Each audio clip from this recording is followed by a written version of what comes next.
just a good-looking fan. And any barmaid can be a star maid if she dances with or without a plan. Hooray for Hollywood, where you're terrific if you're even good. Where anyone at all from Shirley Temple to Amy Semple is equally understood. Go out and try your luck, you may be Donald Duck. Hooray for Hollywood. Ladies and gentlemen, boys and girls, children of all ages, you are listening to a Radulich and Broadcasting Network premiere podcast. This is Damn You Hollywood, and here's your host, running at you full speed, clanging pots and pans together, going oogie boogie woogie woogie. Here he is, folks, the Babadook himself, Robert Winfree. Yay! Okay, look, that was a fair criticism of It Chapter 2. That is not a fair reference for this movie. And you know it. No, a fair criticism of this movie is a camera doing a 360-degree sweep, and at the very end of it, something going... Blah, blah, blah. Also only moderately accurate. So, we're talking... This movie has almost no jump scares. Almost no.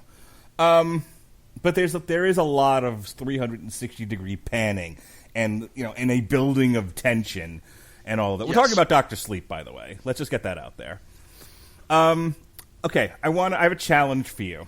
I'm going to let you do an actual plot synopsis, but I want you to let me try doing the plot synopsis a certain way, and I want to see how long it takes you to get in your car and drive to Tampa to beat me senseless. Well, I know... Do you really want to know how much I have planned for that eventuality? No, surprise me, sir. Really, don't. I know, because... Okay, let me just phrase it like this. I know about how long it would take me to drive. The point I know about how much a flight costs, and I know that I can get a flight that doesn't make me change planes in Atlanta. Have you really planned this much out? I looked it up. When did you want to beat me up that badly? Look, hey, you said you didn't want to know how much I got into this. You don't want to know. Okay, fair enough. Okay, so Dr. Sleep, right? Based on the novel, that's what we're talking about. And before we go any further, here is how I have been describing this movie to people who haven't seen it, who asked me what my opinion on it was. Okay? All right. Let me do this. Go ahead. I want you to grit teeth and bottle it up. Just let me get through it. Okay, tell you what. I'm going to mute my mic, and you tell me when I can unmute it. Okay, here we go. It is a world of mutants and vampires. The mutants are born with their powers of telepathy and mental projection and the ability to see ghosts, which isn't really a psionic ability, but go with it. And then you have vampires, who also, one of them has those abilities. She's the head vampire, the Dracula, if you will, of this coven of vampires. And the rest of the coven doesn't have magic powers, for the most part, but mutant powers, I should say. But they're there. And the vampires feed on mutants, you see. And occasionally they turn one of the mutants into mutant vampire. So that's Dr. Sleep, right? It's the chase. It's the eternal battle between the vampires and the mutants. And so we meet the child from The Shining who was on the little tricycle thing, played by Ewan McGregor. He's a mutant. And we meet a little black girl. She's a mutant, too. But the vampires, you see, become aware of her. And they show you scenes of them feeding on other mutants. And then they become aware of her. And now she's got so much ability. She's like the phoenix of the mutants. They got to have her. They got to eat her. Right? They got to feed on her. And so the whole rest of the movie is Ewan McGregor in a team-up with this other mutant, little black girl, as they run from the vampires. And there's a whole thing where they take out the vampires, but they miss one. And then they got to go after her. And the whole thing leads to a final face-off in a haunted house. Okay? Because of the haunted house, there's ghosts that feed on vampires, you see. And so, through trickery and nonsense, Ewan McGregor the mutant gets the ghost to eat the vampire. And then the haunted house burns down, and everybody lives happily ever after. You mean unmute your mic. I'm not sure how you arrived at that being an accurate description of events. I think that's very accurate. It's not. The gypsy head coven lady, she's a vampire. Sort of. And all her little gypsy people around her, vampires, feeding on mutants, people born with psionic powers. I think that was a perfect description of this movie. It's not. And do the ghosts not eat her at the end? They do. Sort of.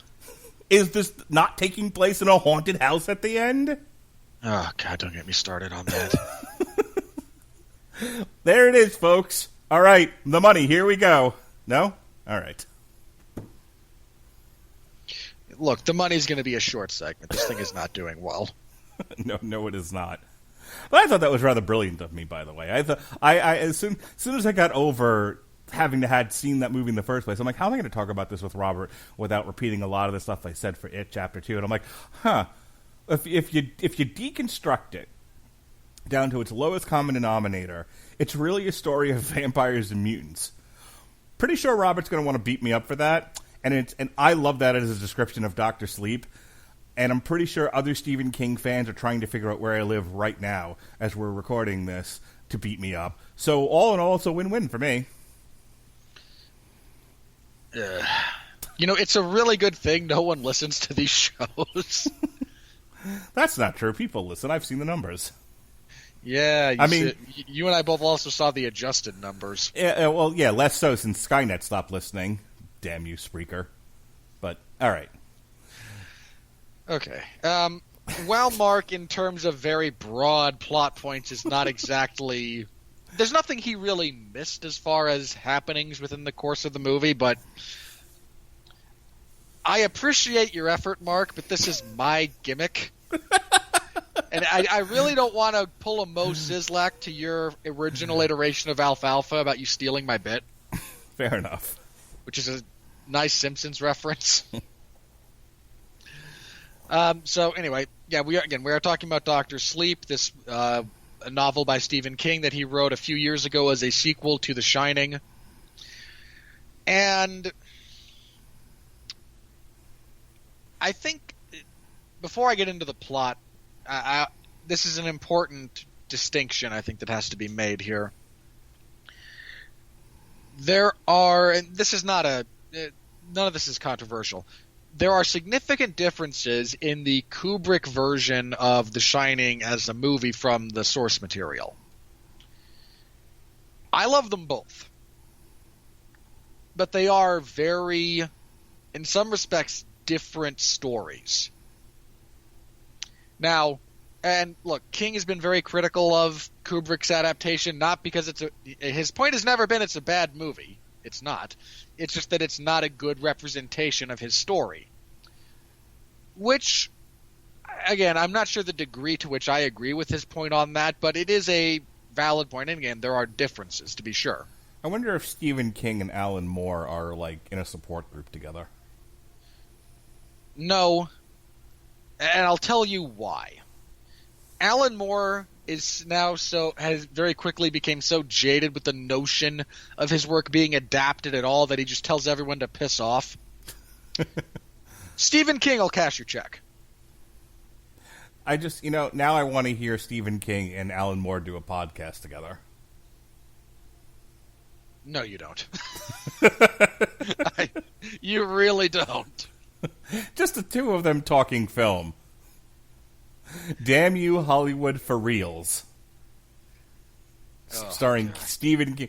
Damn you, Hollywood, for real, not for play. Starring Stephen King and Alan Moore. I love it.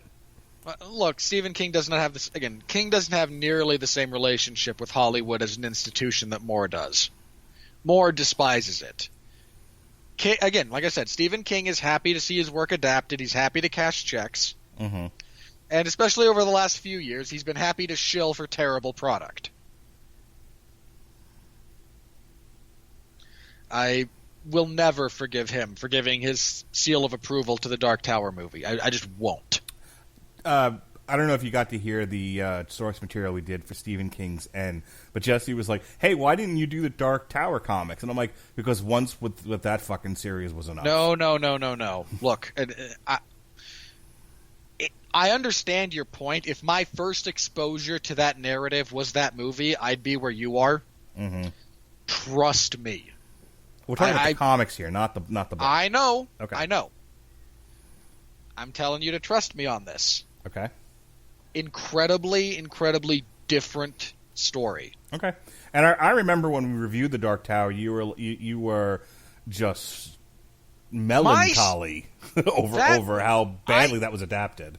Okay, here's what I want you to think about, everybody out there, when it comes to how much that whole experience crushed part of my soul.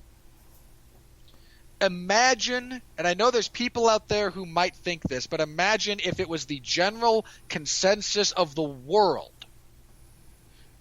that the Fellowship of the Ring sucked. Try to imagine that. Here's this property, been around for a long time, devoted fan base, hugely influential in many respects. Finally, after years, decades even, of development hell, is going to be made into a movie. And imagine if Peter Jackson had just wholesale crapped the bed. Or it wasn't directed by Peter Jackson and was instead directed by Roland Emmerich. Oh, God, that would have been so bad. Okay, again, but that's what I want you to think about. Imagine the Lord of the Rings trilogy for Warner Brothers, but in a world where Peter Jackson never existed and they were instead directed by Michael Bay. Yeah, kind of like that. Are you looking up flights again? No, I have one more. Just curious. Imagine if, when everyone saw The Phantom Menace, your stupid religious mania hadn't kicked in and y'all knew how much of a giant ass pull your, but it's gonna be a Star Wars movie, hadn't bit you in the face. Everyone who complained about that, and this is well documented, everyone who's like, yay, new Star Wars movie, I was there opening night. Oh, I don't know about this, but I know I'm going to see it again. Ugh. Look, I don't think The Phantom Menace is the best choice in that analogy because I think for a lot of people there was still hope that we knew the Clone Wars was coming and we thought, okay, it's going to get so much better once we get there. Okay. And we, hang on. And we knew that that the Republic had to fall, and so it's going to get really good when that comes out. So the best analogy in this case is imagine how you felt after you saw Revenge of the Sith and you were like, well, none of that was any good. What happened?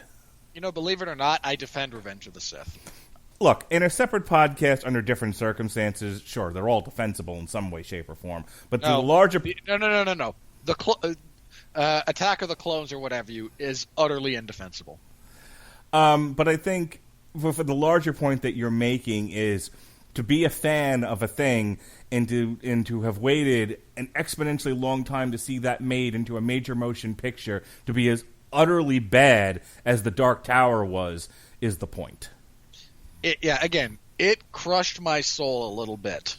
And I will, I'm just, I don't want to talk about it. Okay, I don't. So, Dr. Sleep. Yeah, Dr. Sleep, again. Long way around. Let me get back to my original point. Jesse, if you want to edit this out in post, I understand. It's a joke. We don't. There were changes made by Kubrick to The Shining when he made his movie. And you can again. There's a lot of debate that exists around which is superior. I don't think there's an argument to be had. They are different. They are both excellent. King's novel is a sequel to his novel, and there are some important differences in those two tellings of that basic story. And this movie is more of a designed as a sequel to the movie than to the novel. And it unfortunately it winds up trying to tread this really, really, and let me be clear, I don't envy the people who had to walk this tightrope. What they wound up trying to do is an unbelievably difficult thing.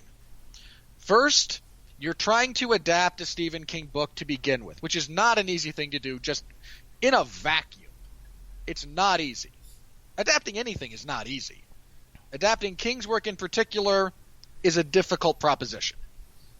2, you are trying to then make a sequel to a different movie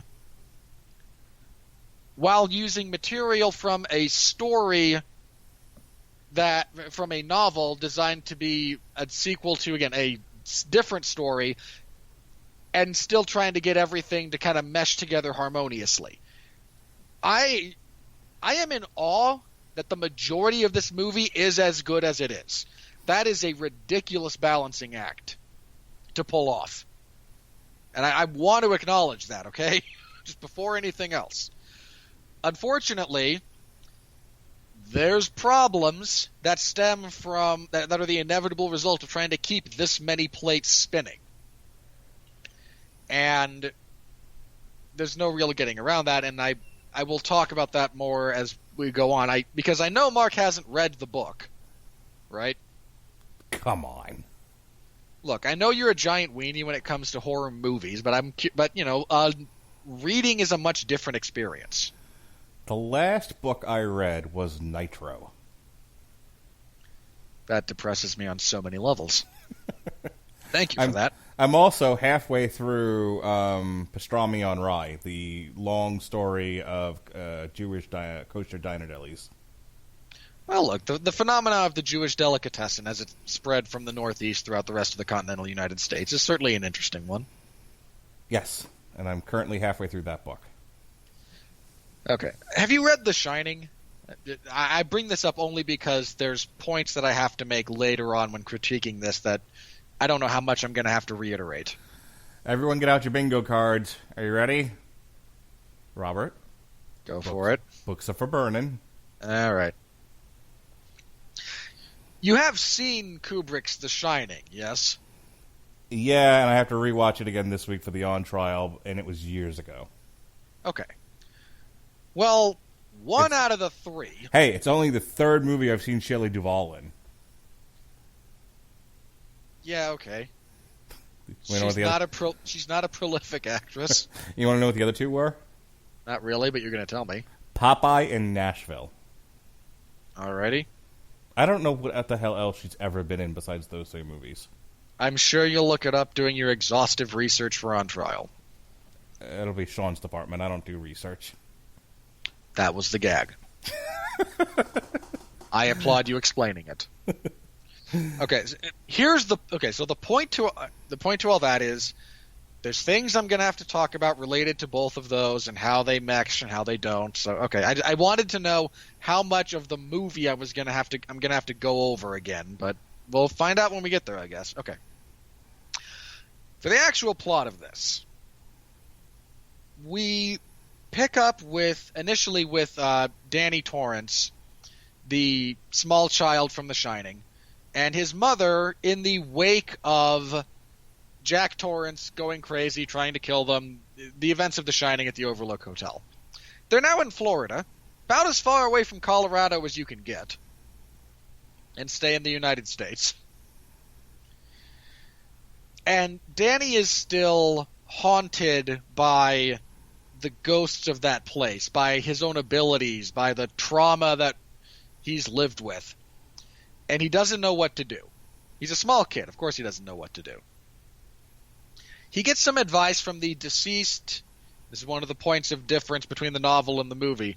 In the novel, Dick Halloran doesn't die, and he kind of lives adjacent to Danny and his mother for several years in Florida before he passes. In the movie, Jack Nicholson pretty well kills him. He takes him to Axe City. So it is his ghost instead giving wisdom to Danny from the other side about how to deal with some of these things, how to lock them up within a psychic prison so they don't bother him. And he does that to varying degrees of success.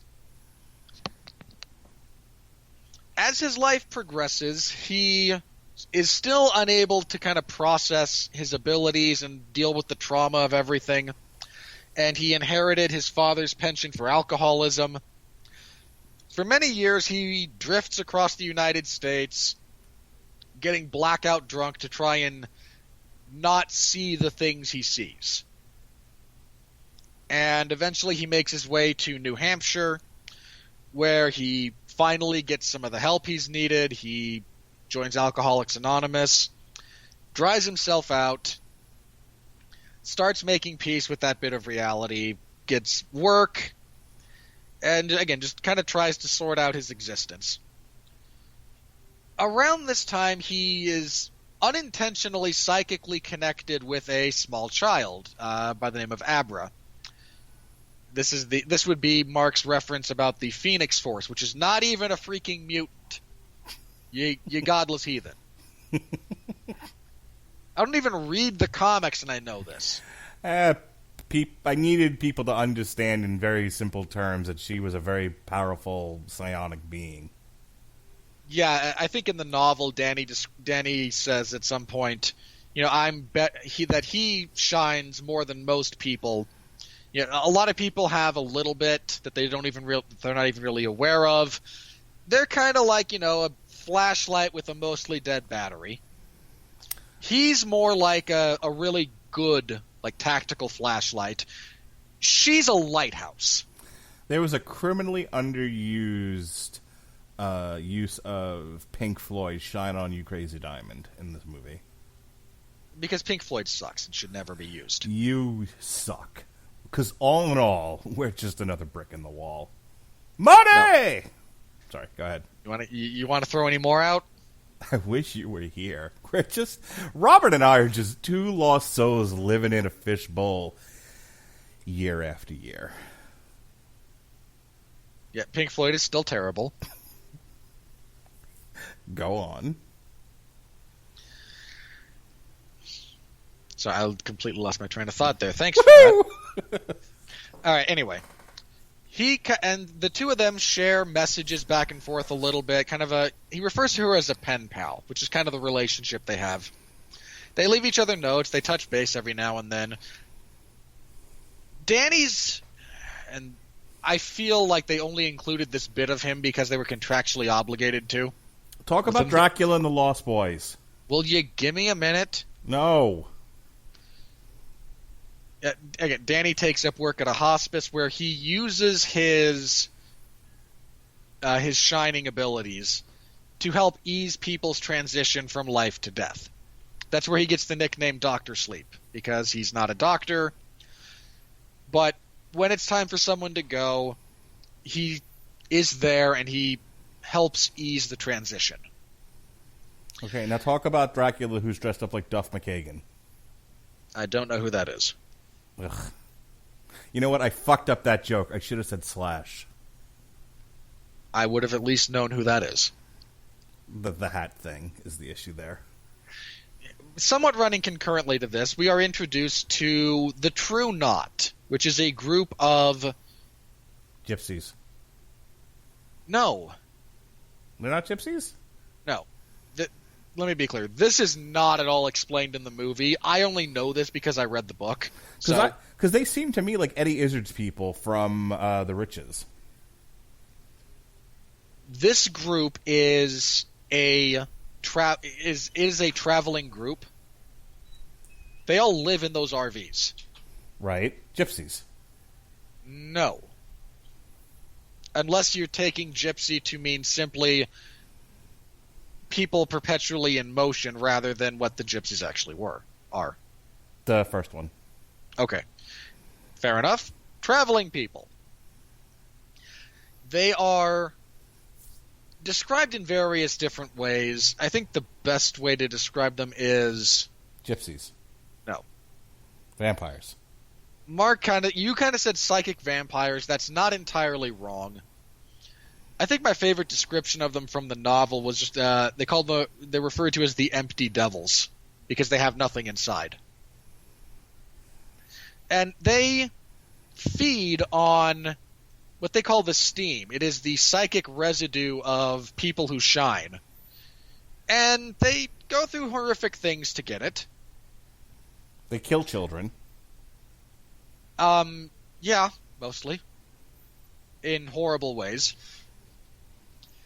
They also are drawn to just large-scale natural disasters. Again, this was omitted from the novel from the movie for I imagine a variety of reasons. But they kind of feel a generalized tug towards, again, big disasters. They were all parked up in New York on September 11th in the novel. They all describe it as one of the best feasts they've ever had. So again, these are terrible, terrible, evil, malicious creatures. When they're killing and they kill people slowly because pain serves as they refer to it as like it heightens, it intensifies the flavor of the steam, and the longer they can draw out your demise, the more you're going to produce anyway. Was Stephen King a hunter? I don't think so. There's something to be said about the condition of the animal that you eat. You know, those produced in mass quantities and like factory farms and stuff have a different taste and texture to those that are naturally grazing and harvested in a more organic way. The meat's different, the texture's different, how tender it is changes sure, believe based it or on not, like the anxiety of the animal. Well, sure. The more stressed out you are, there is a physiological response to stress. Right. I would imagine it's sort of this. That's why I asked if Stephen King was a hunter, because he inverts that principle in terms of causing anxiety and fear in people makes the meat tender. Now, meat being steam, but you get my drift. I do.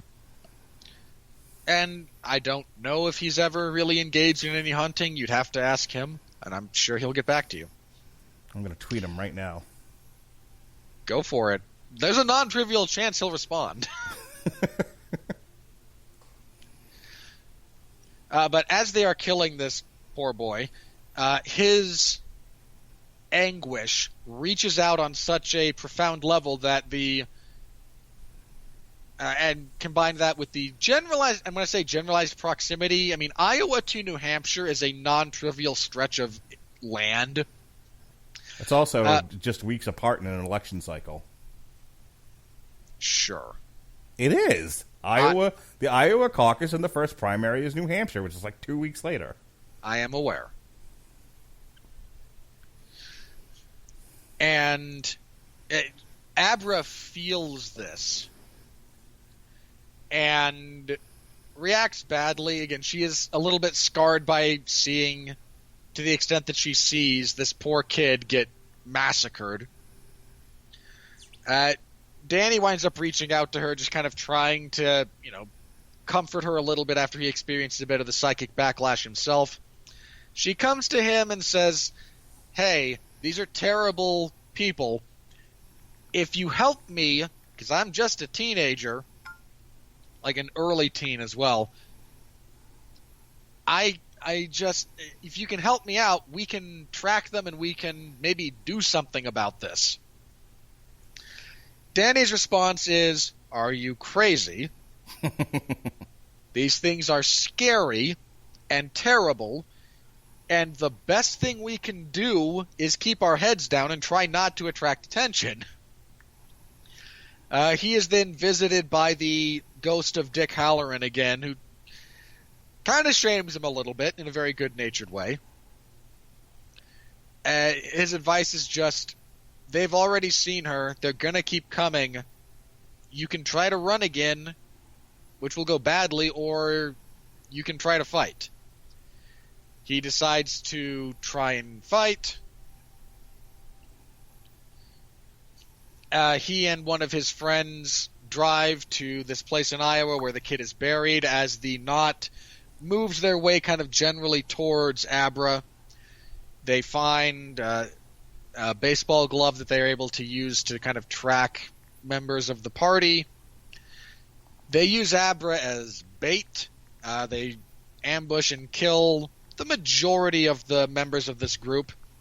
Unfortunately, at the same time, the smart one, the actual tracker, bypasses their trap, kills Abra's father, drugs her and takes her off because the exact plan for her is a little bit nebulous, because while she is extremely powerful, again, there's some debate about what exactly they want to do with her when they get her. Do they just want to kill her the one time? Do they wish to keep her drugged, intermittently torture her for her steam until she gives up the will to live and is eventually... Yeah, they essentially made her into a buffalo. Or at least they were planning to. Or do they want to turn someone who is this powerful to make her one of their number and then utilize her to... With her abilities, if she had actually become one of them, the process is a little bit... They don't go into it in the movie, but whatever kind of natural inclinations you have before they kill you and turn you into one of them are enhanced when you're in your final stage.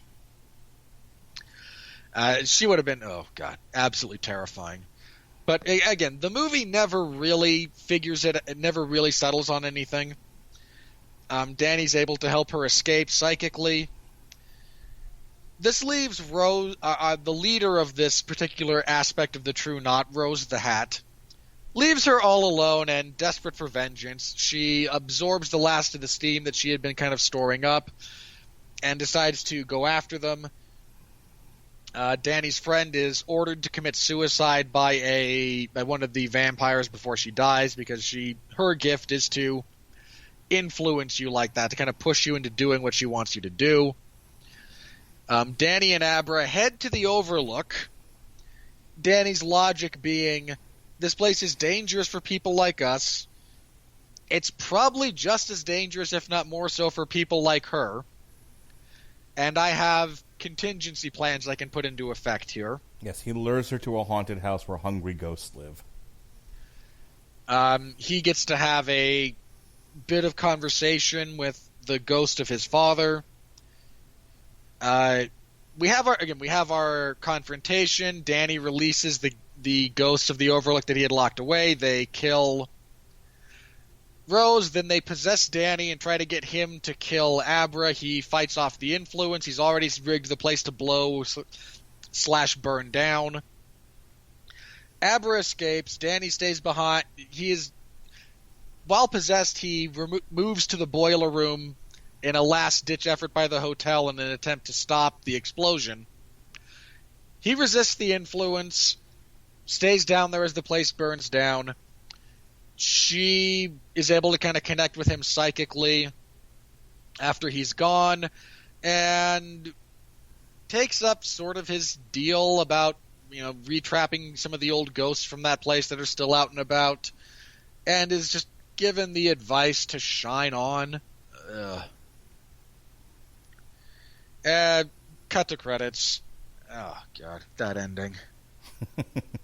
Okay, I have to do this before we go any further. I have to. What they did for this movie was essentially graft the ending to The Shining, the novel, onto this movie. Oh, at the end of The Shining, they burn down the haunted house? Yes. Huh. Here's what happens at the end of The Shining, the novel. And for anyone who hasn't read the book that is, I believe, literally older than I am. Do the ghosts eat a hungry vampire? No, Okay. just hang on. I will explain. Okay.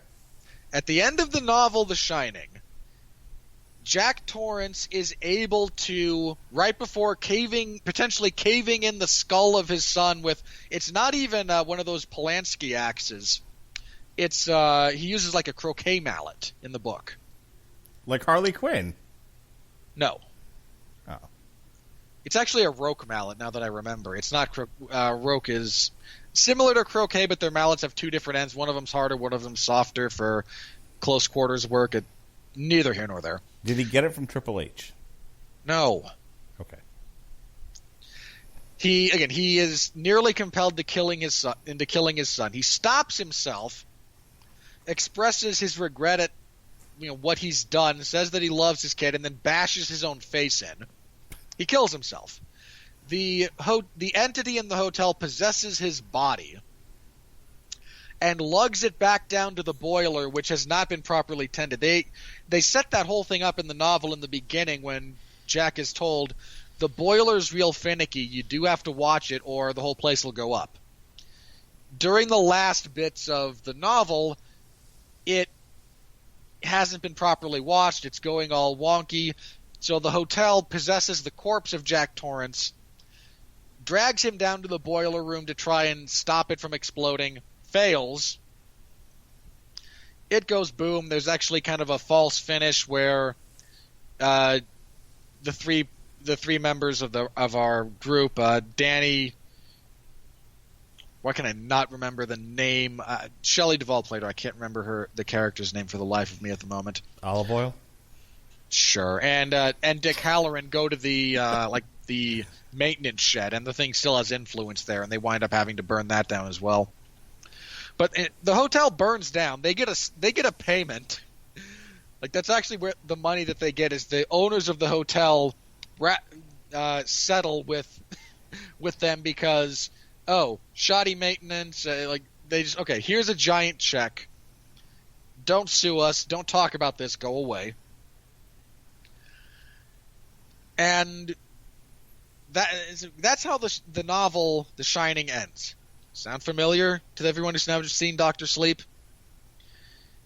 The novel of Dr. Sleep ends very differently. Lightsaber battle on a volcano planet? No. Oh. Because the Overlook has been destroyed, King goes more into detail about the True Knot. They are an ancient organization. And conveniently enough, also very, very rich. Did they have a bar set up on top of an Aztec temple? No. Damn it.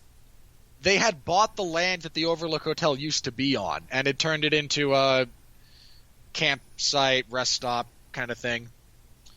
And the final confrontation in Dr. Sleep the novel actually takes place there. And that is because at the kind of insistence of the True Knot, who don't even know that Danny has history with the location, Danny sees that this is where they're going and just kind of goes, of course. Danny's able to kill the vast majority of the members of the True Knot, not with the ambush sequences do happen, but the group is much larger in the novel in many respects. He kills them rather ingeniously. The movie completely omits, and I understand this. This is not a gripe, but this is just an explanation. The kid that they killed actually has the measles when they kill him and eat him. And something about the transference of his energy and elements of his physicality into them during that process infects them all with a horrible strain of the measles, and it's that disease that is actually killing them. That's what causes the old man to cycle out and die. A bunch of them die the same way, and there's a greater impetus for that group to find Abra because they believe if we can get to someone this powerful, she's so powerful, and what we get from her will be so strong and so pure, it will purge this illness from us that is going to kill us all if we don't do something about it. Again, changes have to be made in adaptation. I'm not complaining about it. But utilizing that bit of knowledge, Danny actually goes to see Abra's grandmother who's dying of cancer. He's there with her when she passes. He absorbs her kind of essence as she dies, which in this case contains all of the cancer that she's riddled with. And he just like exhales it onto the group of them. And it's so unbelievably virulent and potent, they all just immediately drop dead with like 2 exceptions. One of them being Rose. Rose and Abra and Danny have a prolonged psychic battle that ends, believe it or not, with a little help from Jack, whose spirit still kind of is in this location. He shows up to help his son again. They wind up killing her. Jack and Danny share not any words, but as they're driving away, Danny does see his father waving goodbye and able to move on finally to whatever waits beyond. Danny continues living. Another point, and I understand carving this out from making the adaptation. Danny and Abra's mother are actually half siblings. If you remember from the novel in The Shining, which Mark won't because he hasn't read it, I can't remember the character's name now, but one of the things that happened in Jack's previous careers prior to his job watching the Overlook, he was a professor at a college who had an affair with one of his students. That's part of the reason he was fired. That apparently got that woman pregnant, and the child from that affair was Abra's mother. So they are, again, technically related. The Uncle Danny joke becomes, oh, hey, wait, you actually are kind of my uncle. And Danny winds up giving her advice about their family's history of violence, anger, and alcoholism. Just, kid, this is a giant bag of problems you want to stay away from. So, again, there's a lot of differences between these two, and I don't think that decision to essentially use the ending of The Shining to be the ending of this story works. The ending of The Shining as a novel works for me because that's the story they're telling. It's about a man's descent into madness, his inability to control himself, to make peace with parts of who he is. But at the end, Jack Torrance is able to find bits of redemption through his genuine love for his family, despite all of his other issues. So him sacrificing himself so they can escape works on a narrative level. It doesn't work here because that's not the story that's been set up throughout the rest of the movie. And I hate walking out of a movie that I really liked or that's really good, but the ending doesn't sit well. There is no worse feeling for me leaving a theater than that kind of loosely deflated uncertainty about, and I felt this way walking out of Toy Story 4. Like, so much of that is great, and then the ending's a giant kick in the testicles. I got a similar vibe from this. That ending just doesn't work for me.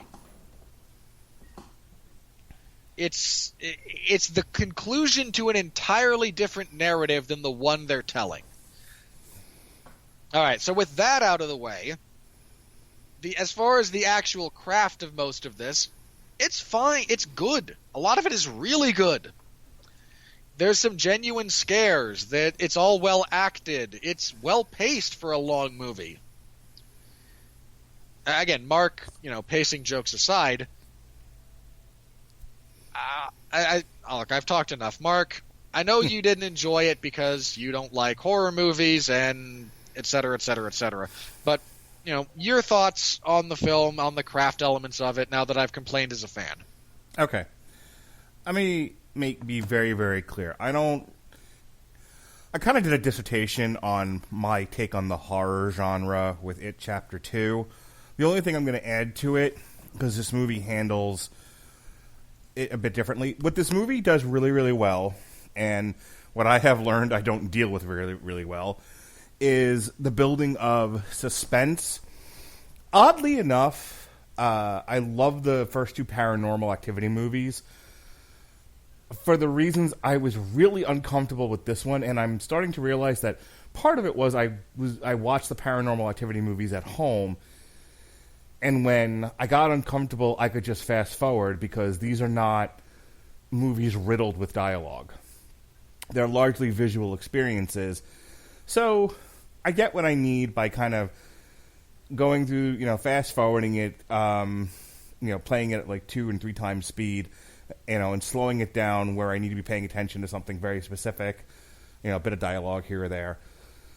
But for those long stretches where they're, slowly building tension, you're watching the pool cleaner crawl out of the pool, or a door just slightly becoming ajar, that sort of thing. The girl in her underwear walking around the bed, stuff like that. This movie, similar thing, especially once you get to the Overlook. There's a lot of panning around with the camera, and it's very quiet and very eerie and unsettling. Robert's right. There's not a lot of jump scares in this.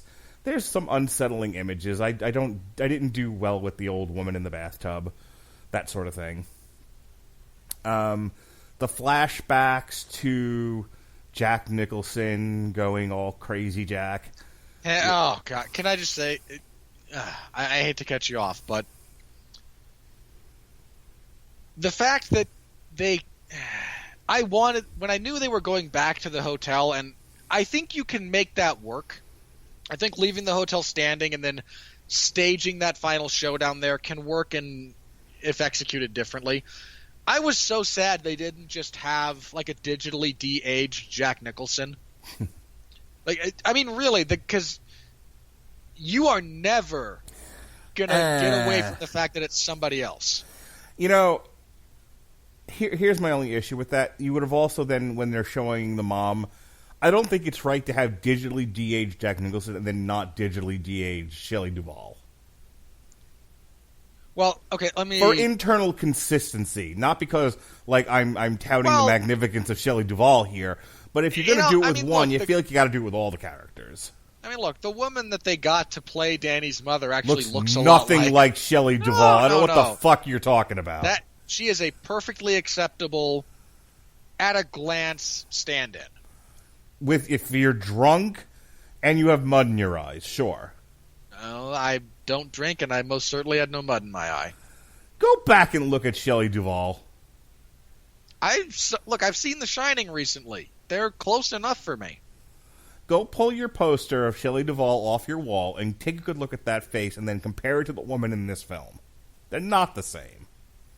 They're not identical, but they're close enough for me to kind of go with it. The guy playing the Jack Nicholson character in the bar looked more like Jack Nicholson than she looked like Shelley Duvall. That is not true. He looked nothing like Jack Nicholson. You're a crazy person. All right. Look, he had the same hair and the long sideburns, but he looked nothing like him. Again, closer to what Jack Nicholson looks like than what that person looked like to Shelley Duvall.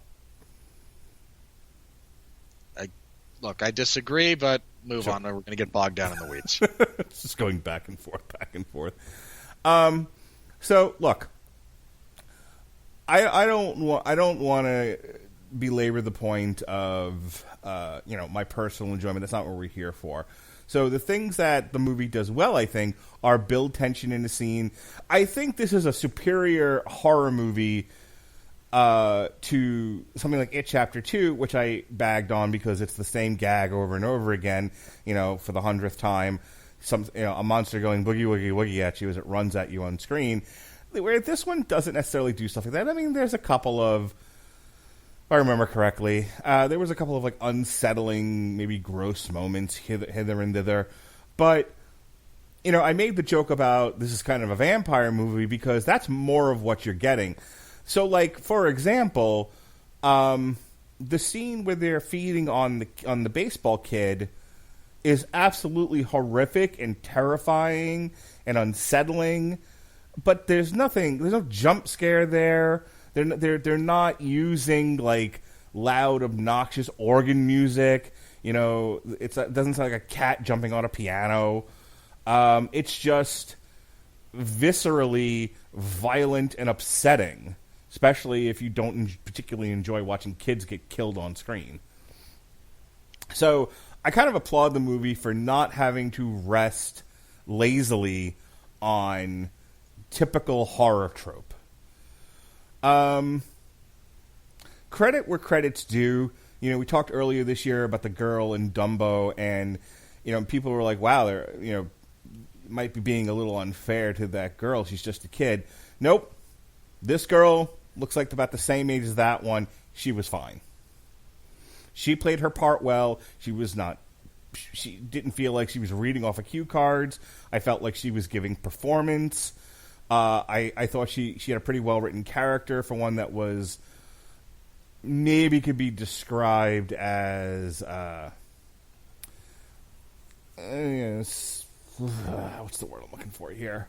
The very specific word here. Precocious.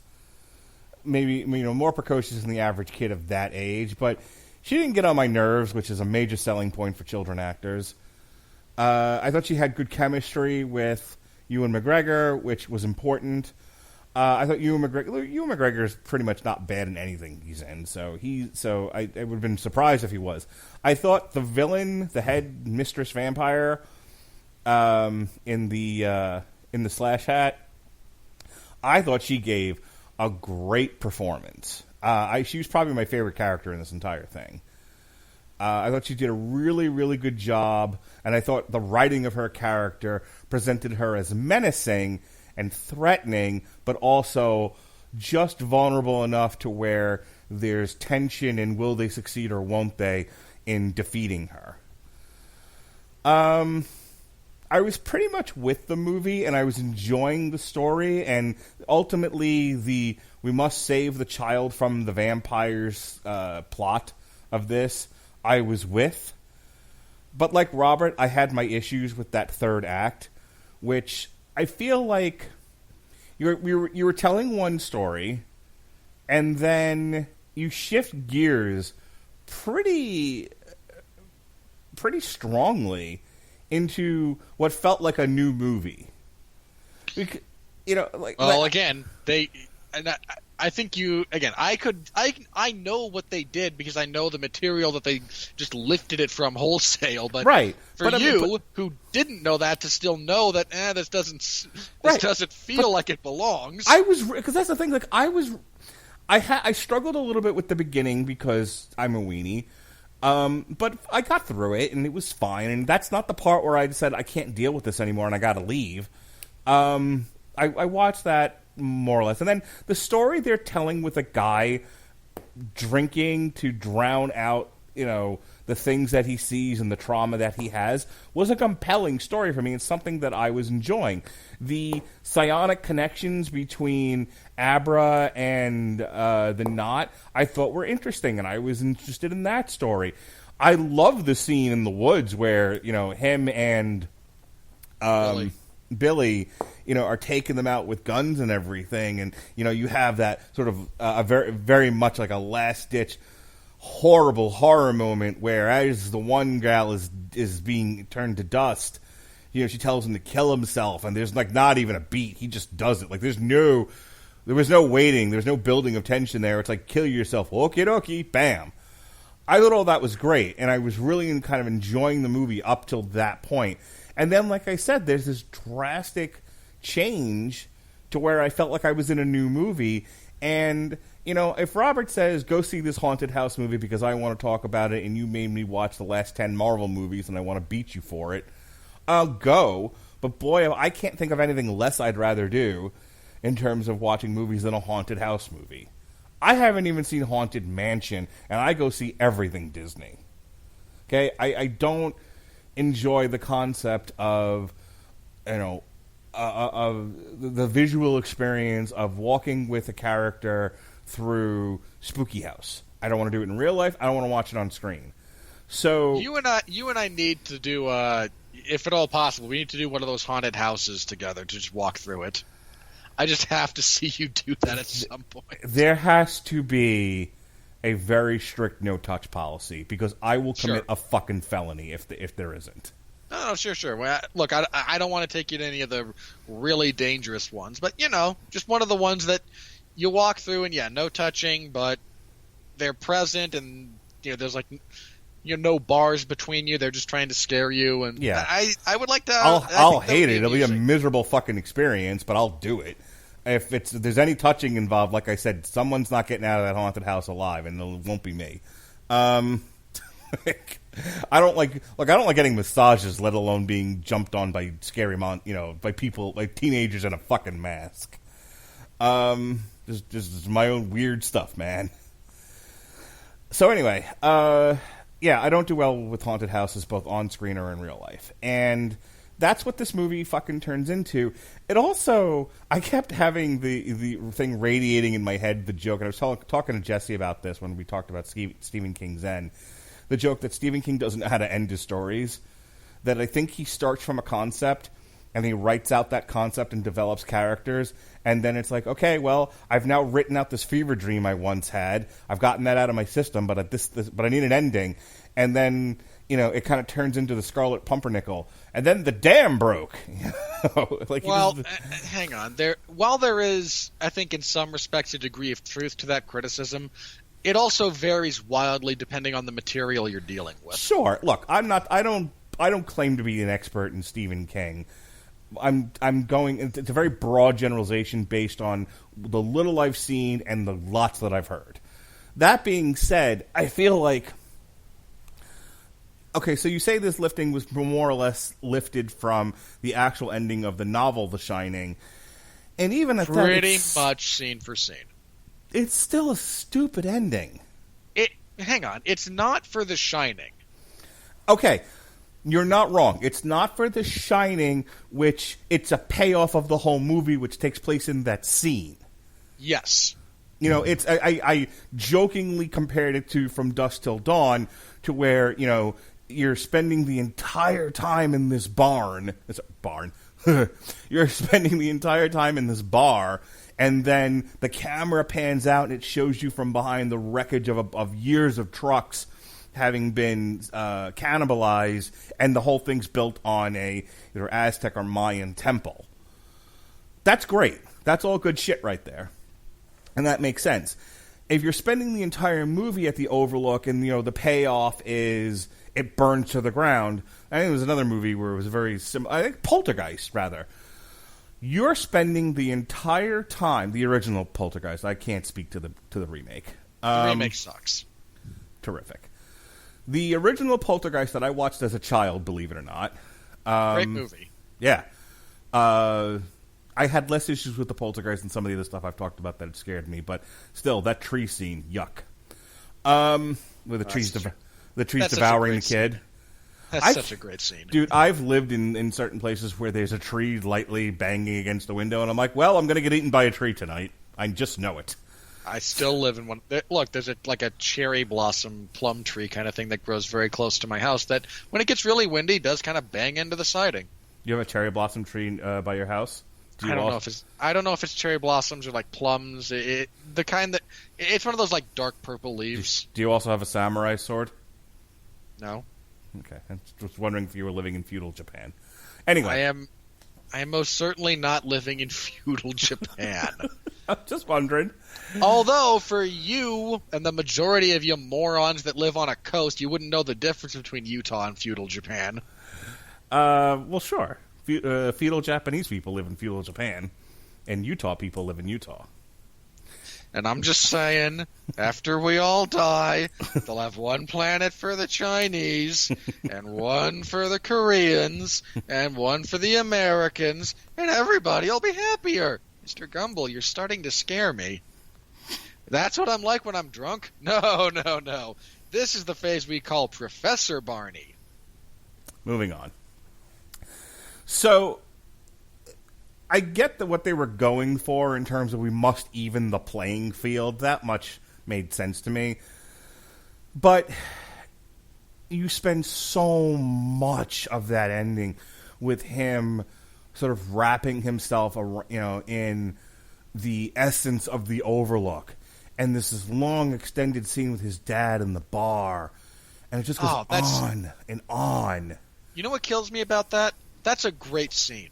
Mm-hmm. That is a genuinely great scene that is unfortunately out of place. Yeah. I almost feel like had they not done that scene until after the action, and it's kind of like the end, and then it breaks again, and then you just kind of see him hang. Like if they hadn't burnt down the Overlook, and he's just kind of there talking to his dad, I almost would have preferred it that way. I would have. I can tell you how I would have done it. I would have had after he is. I would have maybe done a little bit of the same. Danny gets possessed. I would have done a little bit of that. It would have ended very differently, but I would have had that whole thing take place inside Danny's head as his body is being puppeted around to kill Anya or Abra. He's having that conversation with the ghost of his dad at that bar, and he finally expels all of the possession when he finally rejects. He and his father come to terms. In this instance, being a bit of him getting closure with his dad, as well as, despite being 8 years sober, that kind of maybe finally kind of having a more concrete rejection or coming to peace with his sobriety. Just like, no, never again. I'm going to struggle with this every day, but before God, no. And that is the moment when he finally expels all of that, and he and Abra can leave together. So, and this has become, you see this almost all the time now in Hollywood. It's like, well, we don't know what to do. We don't know how to end this. Let's just have them fight.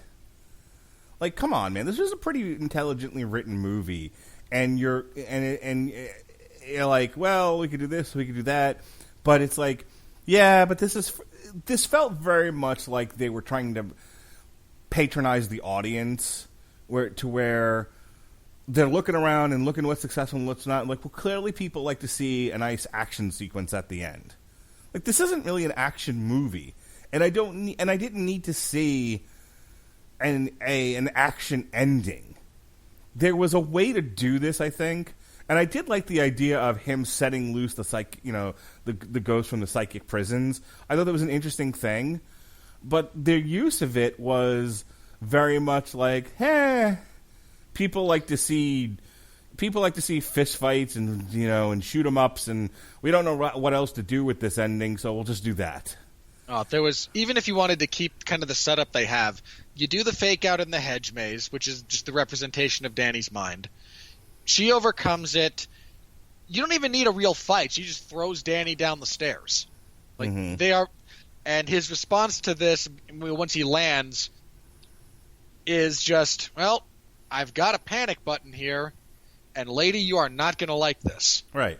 And he lets, then have him you could do this genuinely great, like, haunted house chase sequence where Abra's running around, he's running around, Rose is trying to find them, and the ghosts have finally come back out to play. Yeah. We don't need that singular shot of all of them going, oh, hey, we're going to eat you now. Like, that's right. Actually... The thing is, we've already done that. And in a way, visually, it pays off the earlier scenes of them all feasting on those who shine. So I get that from a cinematic perspective, but it was also way too repetitious, and I feel like it was just a dumb way to end this. I like the idea of keeping it very surreal and untrustworthy. Keep changing and turning things, and give me Doctor Strange played with visuals really, really well, especially for a Marvel movie. Give me some of that. Change aspect ratios, turn the camera a little bit, do some if you're in a haunted house, do something fun with it, not what everyone does with the haunted house. So, for the most part, like I said, 2/3 of this movie works really, really well with compelling characters and great performances. I mean, the look and the set pieces are kind of meh. They are what they are. I mean, it's set in New Hampshire. Yeah. Meh is kind of the aesthetic. Yeah. Look, we're talking about craft, and setting is craft. So, This is a film largely carried by characterization and performance and not much else. But the final third of this movie felt like it was tacked on, unnecessary, badly done, and this I will say personally, I was caught somewhere between bored out of my fucking mind and scared half to death, to the point where I literally, I think after the first hour and a half of him walking around the haunted house, just kind of seeing what's up with the place, I was like, I'm out. I can't fucking sit here anymore. And that's when I went to the side of the stairs. I actually really, this is kind of odd because for me, this only falls apart once the ghosts are re-released and then possess Danny. Like, that's the point for me when this movie really, and sure, him going around the Overlook is gratuitous. No. Yes. I think it went on. No, it went on forever, Robert. That's not the same thing as gratuitous. Gratuitously long. Yeah, it is a bit overlong. I agree. Like, I'm not debating the substance of your argument. I agree with that. It was also really, in some respects, really cool. Now, it's cool for me because I've seen The Shining, I've read The Shining, so getting to revisit it under slightly different circumstances is a really cool thing. Mark, having seen The Shining once and never having read the book and only seeing the movie itself again under duress, you probably don't have the same emotional attachment to some of the stuff they were able to play off and recreate that I do. And okay, fair enough, individual experience. But yeah, I don't know why they decided to do it the way they did. I really, really don't. And it's exceptionally disappointing because everything else up until that point is so good.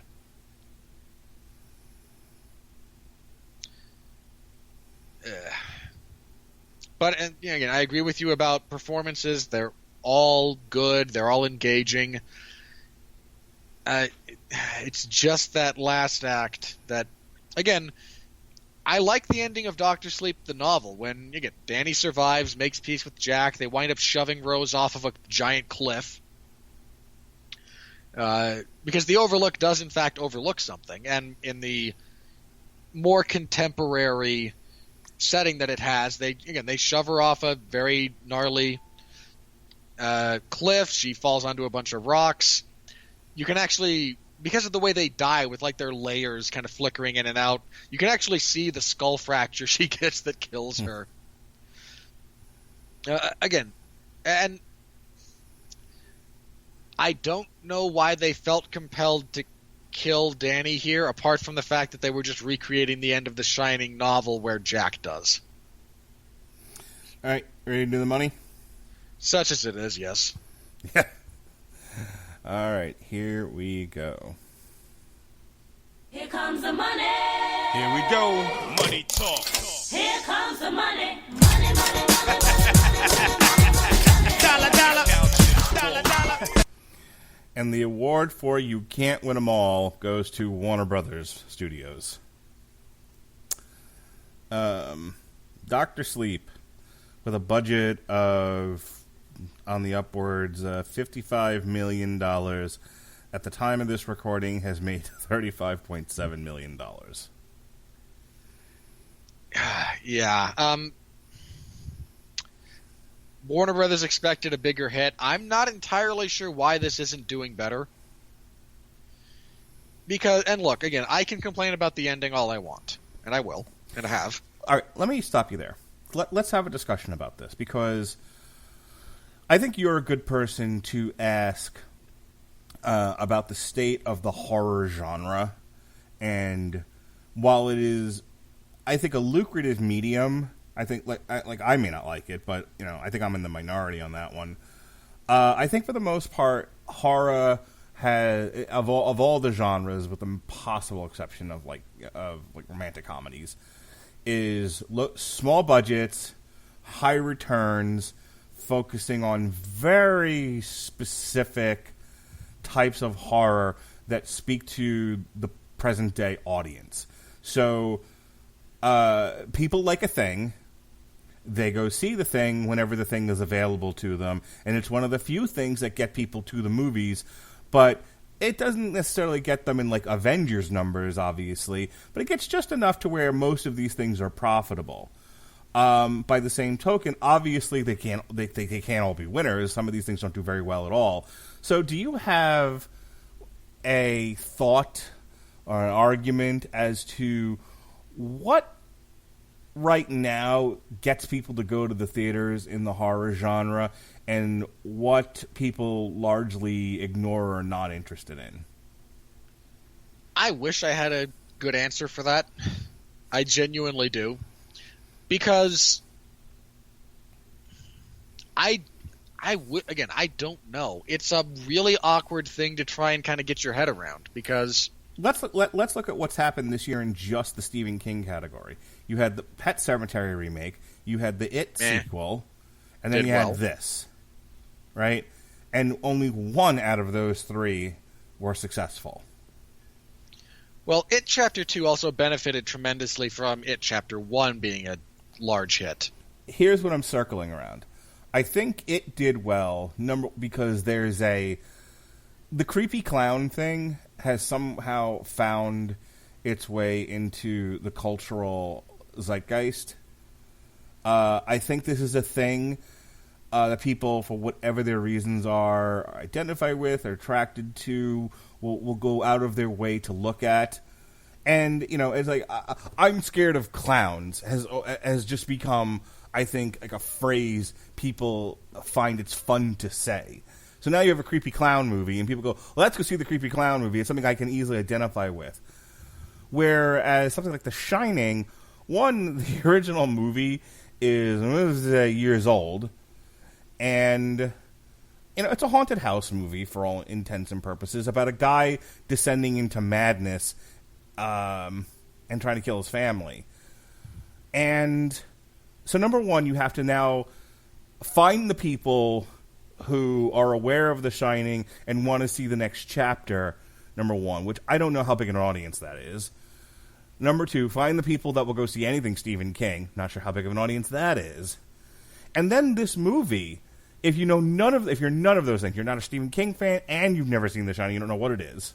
Because remember, this is 2019 and that was made in the Viziza.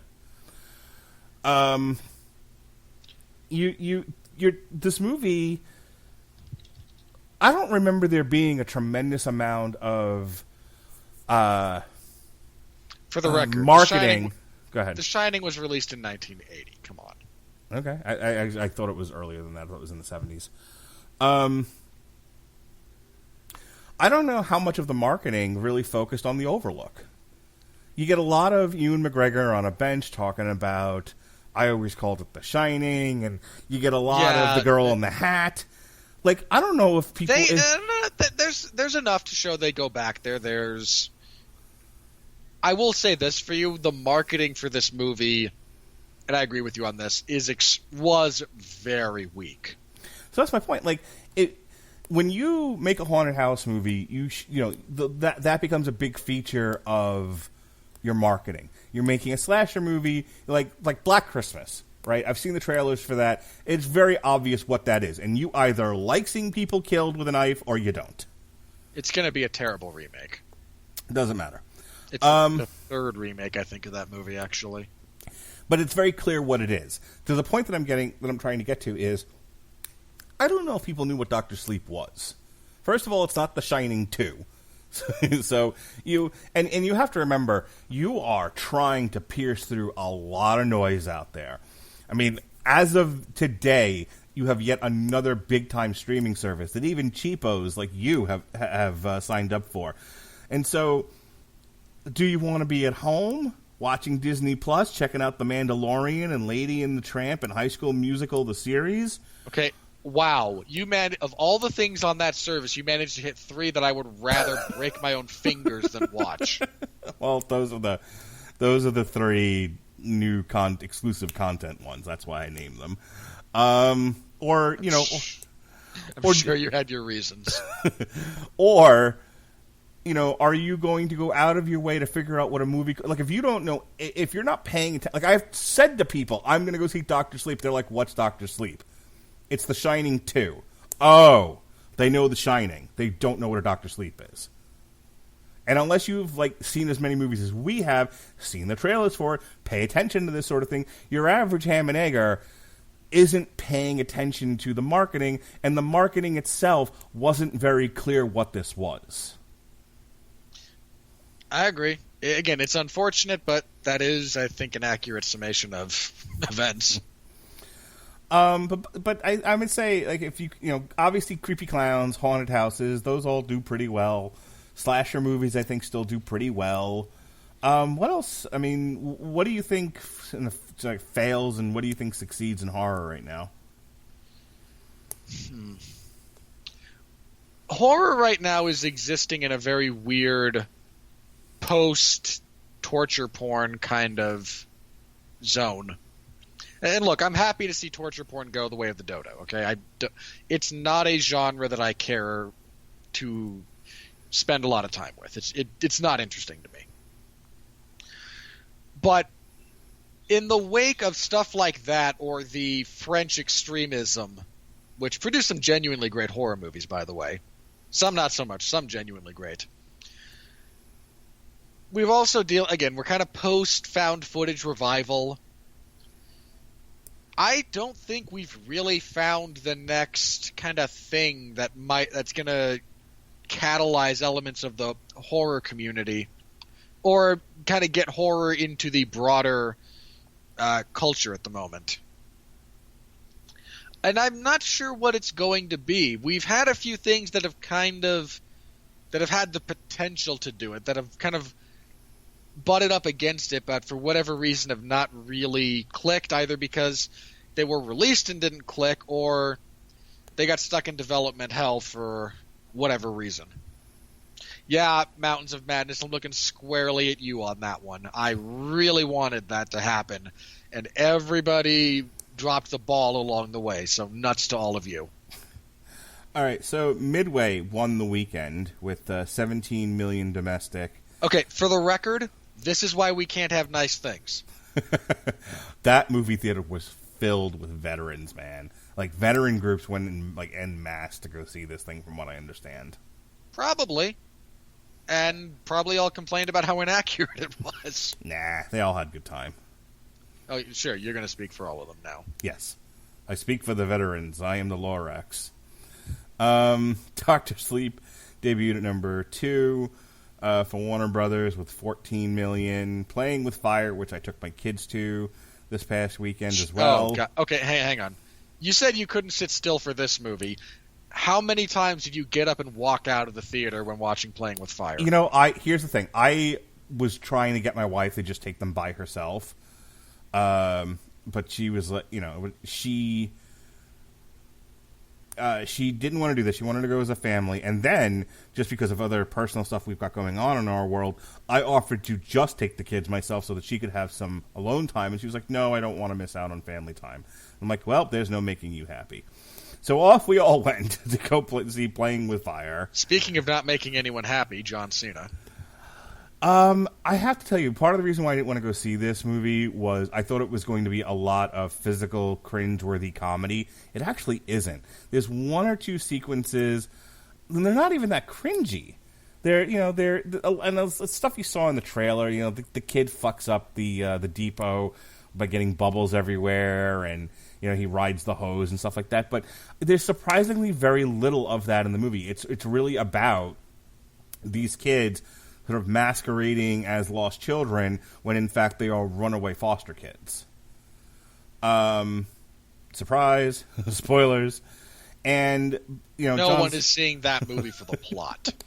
And then you have John Cena, who his lifelong dream is to be the head of the smoke jumpers in this particular area of California, and he has to deal with the reality of these children. And I think along the way he realizes that having a family and people who love you is not going to take away from his dream, but really enhance his life experience.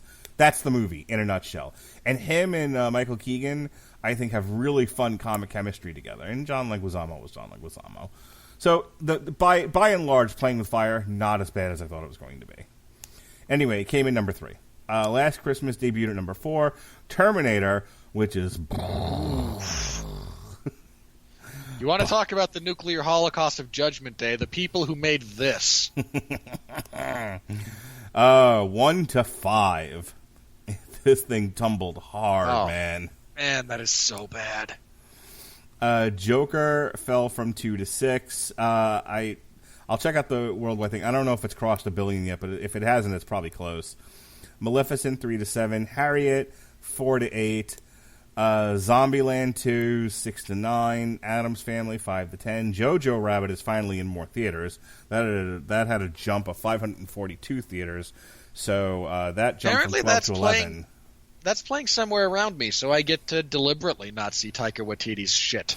Yeah, I'm running out of time to see stuff. I got a lot of stuff going on now. So I think I'm going to make time to see Parasite tomorrow. I'm really looking forward to that. Well, Jojo Rabbit's a Fox Searchlight picture, so hopefully eventually it'll be on Hulu or Disney Plus. Countdown fell from 7 to 12. Parasite 11 to 13. Motherless Brooklyn 9 to 14. Black and Blue 8 to 15 because nobody fucking saw it. Arctic Dogs 10 to 16. Better Days, Lois, Better Days. Debuted at number 17. Lighthouse 13 to 18. Downton Abbey 16 to 19. Abominable rounds out our chart at 17 to 20. And oh, by the way, Gemini is still bombing hard. That's fucking wow. That is 3 movies right there. Gemini Man for Paramount, Terminator for Paramount, and Playing with Fire. I mean, Playing with Fire may be the most profitable of those 3 movies. The Paramount may not Sony. Paramount may be the next one that Disney buys at the rate this is going. Yeah, sure.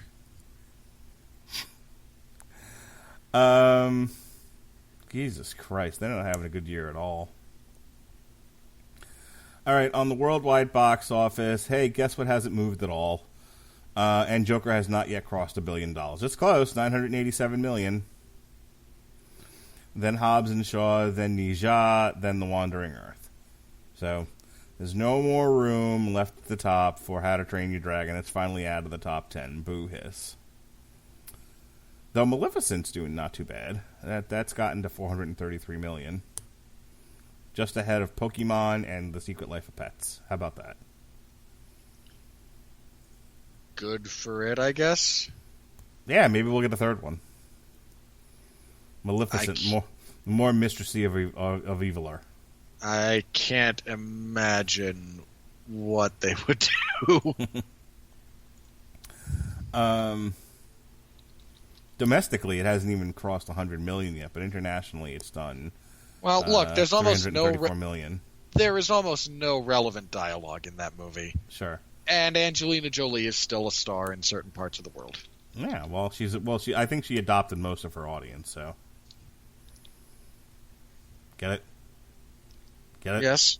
I understand the reference you are making. Oh, terrific. All right, I don't think this movie's got a lot of legs. And there's a lot of competition coming up this weekend. Among other things is Charlie's Angels. Next week is Frozen 2. The week after that is Knives Out, Queen and Slim. Oh, and by the way, Thanksgiving. So I would tell you that not a whole lot of place for this thing to breathe and try to make more money. December 6th. I don't know what's coming out December 6th, but it isn't.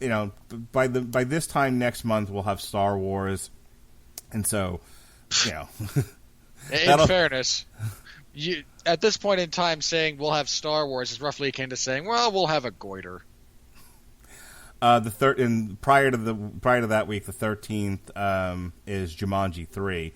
So yeah, between Jumanji and Star Wars in the month of December, and for the 5 of you out there that are going to be with me in the theater seeing Bombshell. And by the way, also Cats. I Hold don't. on. No one is seeing Cats. My daughter and I are going to see Cats. Why would you do that to your daughter? She loves musicals and cats. Okay, neither of those things have anything to do with the movie Cats. Cats is a musical. Ostensibly, I have seen no evidence to suggest that's accurate. People are singing in the fucking movie. Wow, is this not a winning argument of yours? Okay, allow me to then reference my one of my favorite Simpsons gags. Have you seen the Itchy and Scratchy where Scratchy goes to the theater to see Cats?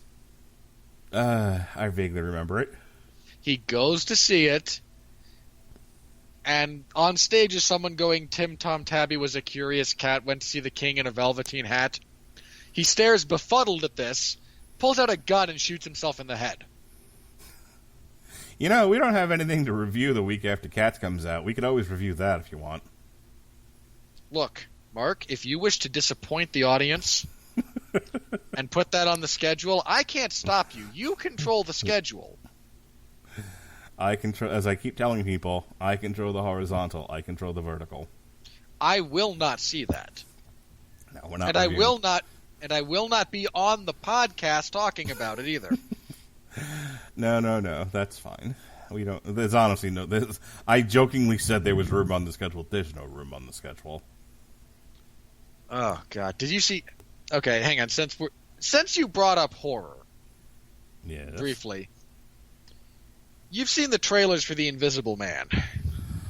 I fucking hate you for making me see that. I kind of hate me for suggesting that. hang on. Look, hang on. Let me be clear about this. I like the director. I like Lee Winnell. But that trailer, I have to say this because I need a point to discuss this before the movie itself comes out.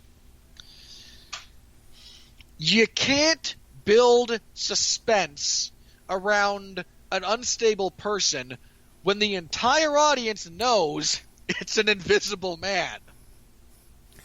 Let me tell you how I didn't realize what that was, because I thought that this was still connected more so than let me go back a step. They are no longer doing a Avengers type interconnected universe for the Dark Universe.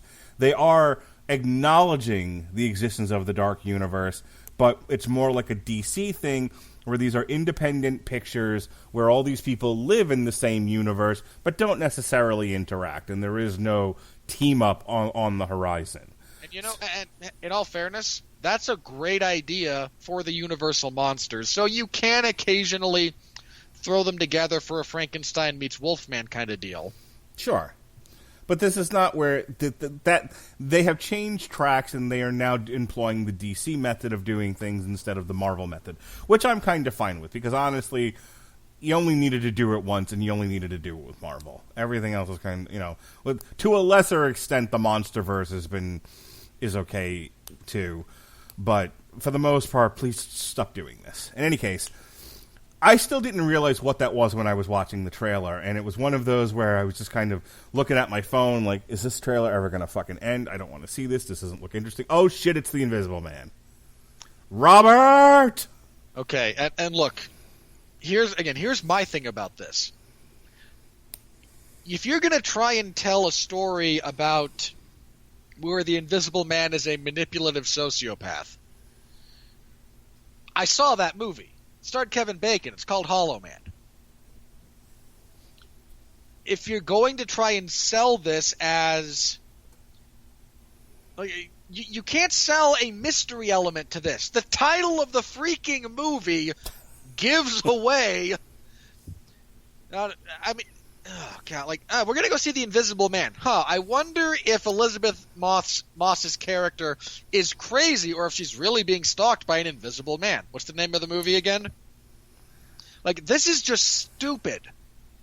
The totality of what you gave away in that trailer removes any semblance of intrigue or interest in the product, with two possible exceptions. We don't have to do this, right? You can cancel this. It's fine. Stop. Let me finish my point. The only things that might now be interesting about this movie and might entice you to see it are the performances. Nope. And I'm going to go out on a limb and say they're not going to be that great. Or inventive kills. And I'm all about inventive kills. I love them.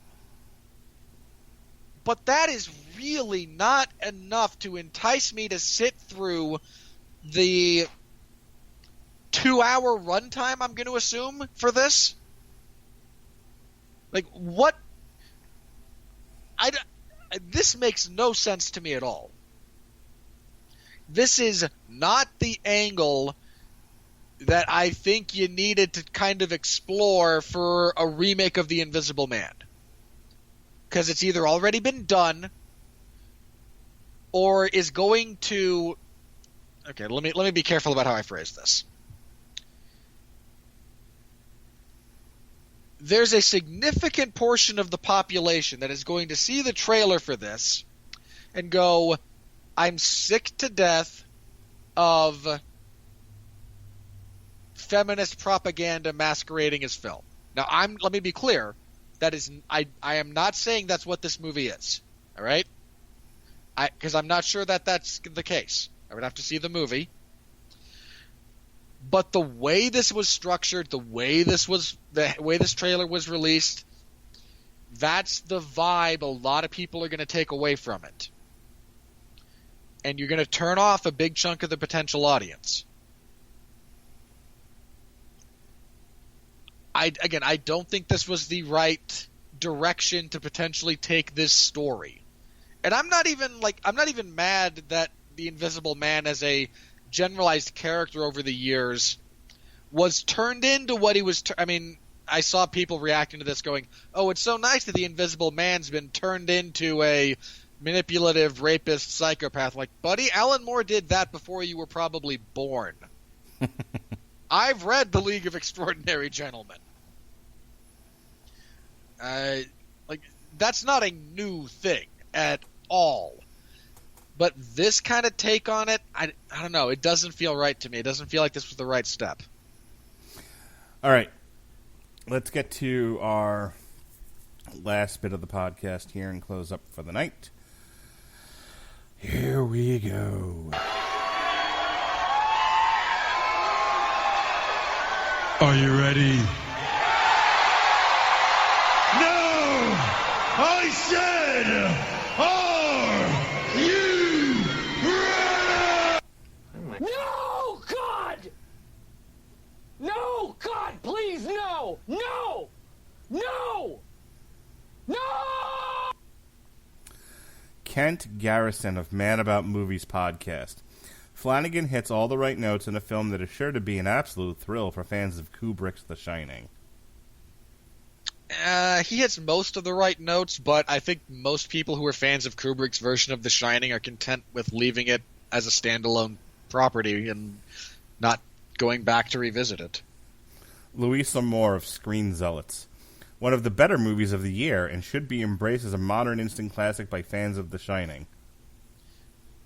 I will agree, one of the better movies of the year for the most part.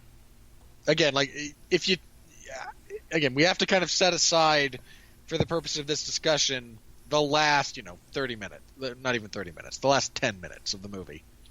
Prior to that, one of the better movies of the year. It's not been a terribly great year for film.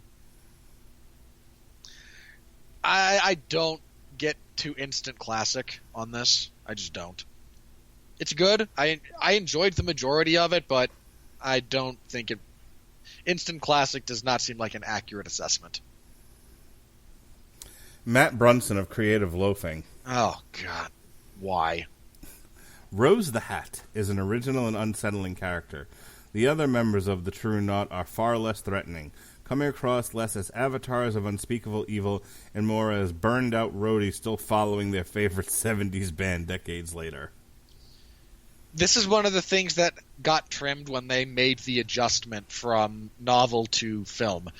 A lot of the other members of the True Knot are fleshed out much more in the novel.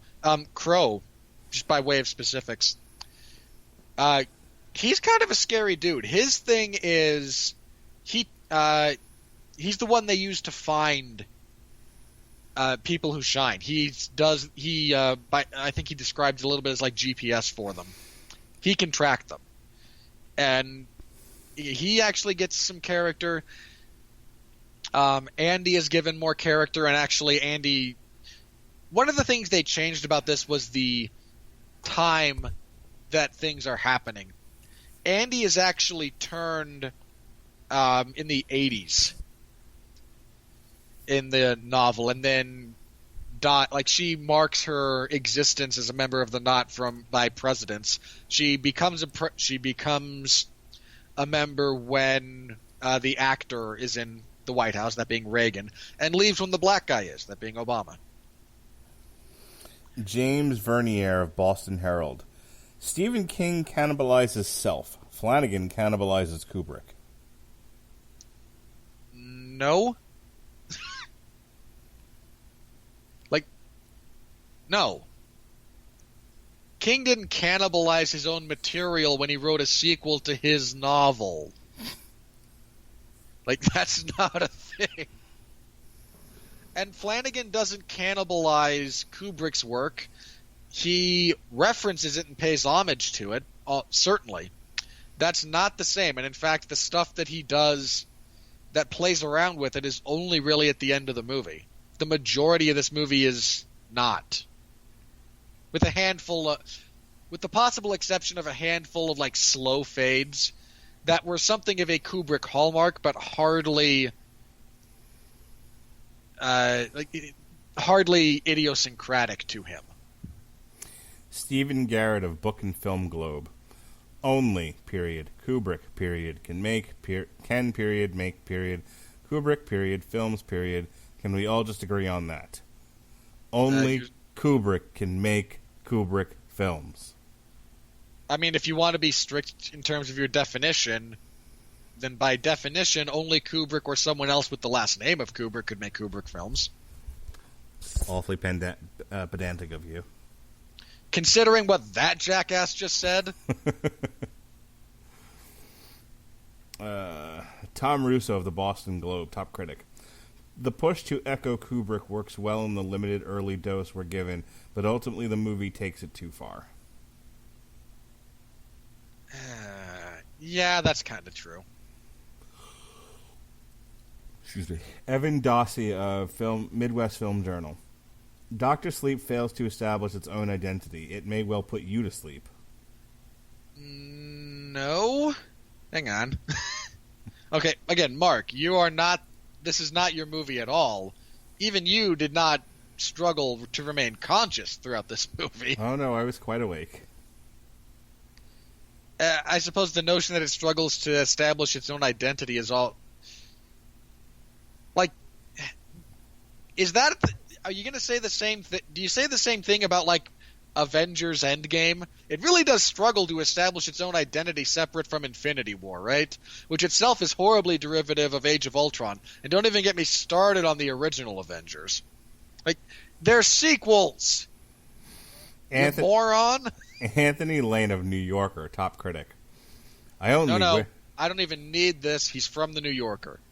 I only wish that Rose had been around when Jack Torrance was on the rampage. What a lovely couple they'd have made.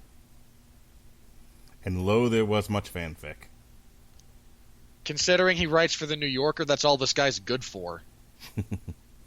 Jim Judy of Screen It! Exclamation point. While not the masterpiece that is the original film, this one is well made, features good scares, and features an imaginative continuation of the story. Again, I think that's kind of what we agreed upon.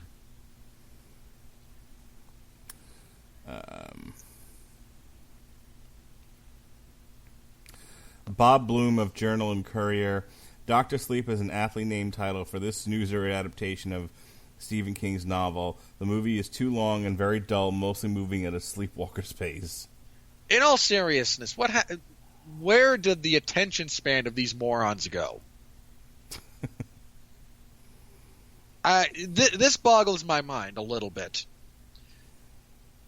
This is not a boring movie. Like, establishing character is something that takes a little bit of time, unless all you want to do is watch a Roland Emmerich film where military man is military man and non-military man is non-military man and woman is woman.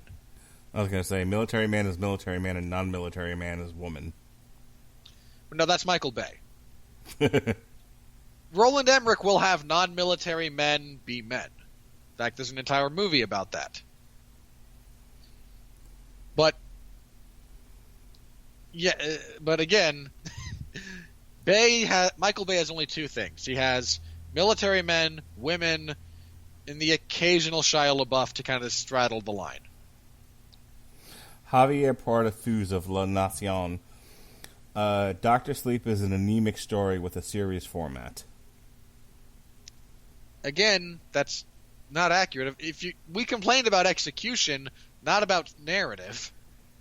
If you can't get behind the small child running away from the monsters that want to torture and murder her, I mean, that's your prerogative, buddy, but Dan Morell, fresh off sniffing his own farts, of Screen Junkies. The best of Kubrick and the best of King now exist together as a direct sequel. One leads directly into the other, a great hybrid of both. I don't know, I kind of like A Clockwork Orange more than I like The Shining. And I definitely like Full Metal Jacket more than both. Well, neither of those have anything to do with King. Good point. I mean, I disagree with kind of the conclusion he arrives at anyway, but the notion that I'm actually going to disagree with you. I will kind of stand on the hill that The Shining is Kubrick's best movie. But that said, A Clockwork Orange is a great movie. Full Metal Jacket is essentially two movies. Yeah. Like, Kubrick made a lot of great movies. We're not here to debate the merits of each one individually. Well, clearly the best one is Eyes Wide Shut. That is not true. Graham Tuckett, who's stuff.co.New Zealand. All you'll finish up with is a film which leaves out essential events and context while still being far too long. I wouldn't say essential, but again, there's some stuff that they changed that I understand the need to change. There's some stuff that maybe should have been left in, but this is a long movie already, and fitting in more stuff is difficult. Grace Randolph, beyond the trailer. More King than Kubrick. The acting is quite good, but it's really two movies in one. Only about 20 minutes at the Overlook Hotel, and the big child murder scene is in poor taste. How is it in poor taste? That seems an odd complaint about this. Look, I hate to break this news to everybody out there, and this is not a good thing, mind you, but children have been murdered since the dawn of time. This is not a new trend. The poor taste bit just seems really odd to me. Like, I get if you find it disturbing and unsettling, fair enough. That means Sure. It did its job. Yeah, that's what I said. I don't think that means it's overly exploitative or... No, I thought it was handled well. It's a tight shot of the kid, and all you basically see is them biting him, and then it's a tight shot of them stabbing him in the leg. You don't even see where they stab. Like, you see the blood slowly, like each time you get back to his face or torso or to Rose, there is more blood. Like, you know what's happening here. Yeah. But there's nothing... there's nothing gratuitous about it, unless your position is just children should never be harmed on screen. Look, I've watched a lot of nunsploitation. That's gratuitous. That's exploitive. This isn't.